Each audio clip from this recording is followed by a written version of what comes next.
आज आहे 27 ऑक्टोबर 2025 आणि आजपासून तर माझ्या कोरडवाहू हरभऱ्याच्या शेतातून हवामान अंदाज देणार आहे. तर राज्यातल्या सर्व शेतकऱ्याला सांगू इच्छितो की राज्यामध्ये आणखी 4 दिवस पावसाचे आहेत. म्हणजे 27, 28, 29, 30 तारखेपर्यंत राज्यात विखुरलेल्या स्वरूपाचा पाऊस पडणार आहे. 2 चक्रीवादळ असल्यामुळे हे राज्यात पाऊस पडायला आहे. नसा आहे पाऊस गेला असता म्हणून त्याच्यामुळे हे पावसानं मुक्काम वाढल्यामुळे म्हणजे 30 तारखेपर्यंत राज्यात पावसाचं वातावरण राहणार आहे. 1 तारखेच्या नंतर पाऊस जोर वसरणार आहे म्हणून हा अंदाज लक्षात द्यायचा. आणि हे मी माझ्या शेतामध्ये 1 एकरमध्ये कोरडवाहूला 48 किलो हरभरा पेरलेलं शेतामध्ये आणि पाहू शकता हे हरभरा आहे. सर तुम्ही सांगितलं होतं जाळी धुई पडली की पाऊस निघून जाईल. आता हे बघू शकता तुम्ही जाळी धुई पडलेली आहे. तर राज्यातल्या सर्व शेतकऱ्याला सांगू इच्छितो की ही बघा ही अशी जाळी धुई असते बघा. ही जाळी धुई आल्याच्या नंतर ही असे जाळे पडतात शेतात. हे आल्याच्या नंतर कंप्लीट राज्यातून 12 दिवसाला पाऊस निघून जातो हे निसर्ग सांगतो. तर त्याच्यानंतर पाहू शकता की असे जाळे पडलेले तर हे आणि आणखी उद्याच्याला देखील खूप पडतील हे पाहू शकता. आणि राज्यातल्या सर्व शेतकऱ्याला सांगितलं जातं राज्यात 4 दिवस राज्यात पावसाचे हे असे जाळे असतात. हे जाळे धुई पडल्याच्या नंतर सगळीकडे शेतामध्ये जाळे पडलेले आहेत आणि हे जाळे पडल्याच्या नंतर राज्यातला पाऊस 12 दिवसाला निघून जातो.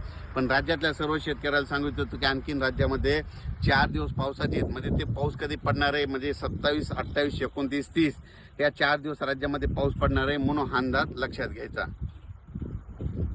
राज्यातला पाऊस हा तुम्हाला सांगू इच्छितो की 27, 28, 29, 30 पूर्व विदर्भ, पश्चिम विदर्भ, दक्षिण महाराष्ट्र, कोकणपट्टी, खानदेश, मराठवाडा, त्याच्यानंतर उत्तर महाराष्ट्राकडे देखील पडणार आहे. मुंबई, पुणे, नाशिककडे पडणार आहे म्हणून हा अंदाज लक्षात द्यायचा.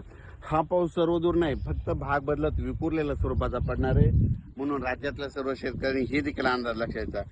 सांगायचं झालं तर नांदेड जिल्हा झालं, वाशिम जिल्हा झालं, हिंगोली जिल्हा झालं, यवतमाळ जिल्हा झालं, परभणी जिल्हा झालं, लातूर जिल्हा झालं, सोलापूर जिल्हा झालं, त्याच्यानंतर सांगली, सातारा, सोलापूर, कोल्हापूर, पुणे, त्याच्यानंतर अहिल्यानगर इकडं, संभाजीनगर, जालना, त्याच्यानंतर इकडं नंदुरबार, धुळे, जळगाव, नाशिकसह मुंबई सगळं, त्याच्यानंतर इकडं बुलढाणा, अकोला, अमरावती, वर्धा, नागपूर, भंडारा, गोंदिया, चंद्रपूर, यवतमाळ या सगळ्या जिल्ह्यामध्ये जितके जिल्हे येतात त्याच्यामध्ये फक्त भाग बदलत संपूर्ण जिल्ह्यात पडणार नाही, भाग बदलत विखुरलेल्या स्वरूपाचा पडणार आहे. आणखीन राज्यात 4 दिवस पावसाचे असणार आहेत म्हणून हा अंदाज लक्षात येतात. म्हणजे हा पाऊस सर्वदूर पडणार नाही, विखुरलेल्या स्वरूपात पडणार आहे. उदाहरणार्थ सांगतो, समजा आमच्या परभणी जिल्ह्यामध्ये 848 गावं आहेत तर फक्त इतक्या 848 गावामध्ये पडणार नाही, फक्त 200-300 गावामध्ये पडेल. काही गावाला सोडून देखील देईल, कुठं रिमझिम पडेल म्हणून हा सर्वप्रथम अंदाज लक्षात यायचा. आणि राज्यातल्या सर्व शेतकऱ्याला ऊसाचे जे कारखान्याला जे लेबर गेले त्यांना एक सांगू इच्छितो की 4 दिवस आणखीन पाऊस असणार आहे म्हणून तुम्ही तुमची स्वतःची काळजी घ्या. या पावसामध्ये विजेचं प्रमाण असणार आहे म्हणून हे लक्षात यायचं. त्याच्यानंतर 2 तारखेच्या नंतर राज्यातला पावसाचा जोर देखील ओसरणार आहे म्हणून हा अंदाज सर्व राज्यातल्या सर्व शेतकऱ्यांनी लक्षात द्यायचा. त्याच्यानंतर 2 तारखेला राज्यामध्ये तुम्हाला सांगू इच्छितो की 2 तारखेला काय होणार आहे की उत्तर महाराष्ट्राकडे नाशिक, निपाडकडं, नंदुरबारकडं, जळगावकडं थंडीची थोडी 2 तारखेला चाहूल सुरू होणार आहे. त्याच्यानंतर ती थंडी काय होणार आहे परत पुढं सरकणार आहे. मग ती थंडी उत्तरेकडून काय होणार आहे दक्षिणेकडे असे खाली सरकत येणार आहे. तर मग असं करत इकडं दक्षिण सोलापूरकडे तुम्हाला एक सांगू इच्छितो की ती थंडी काय होणार आहे की 4, 5, 6 तारखेपर्यंत सोलापूर जिल्ह्यामध्ये नाशिक इकडल्या भागात देखील अशी पसरत जाणार आहे आणि थंडीला चाहूल सुरू होणार आहे.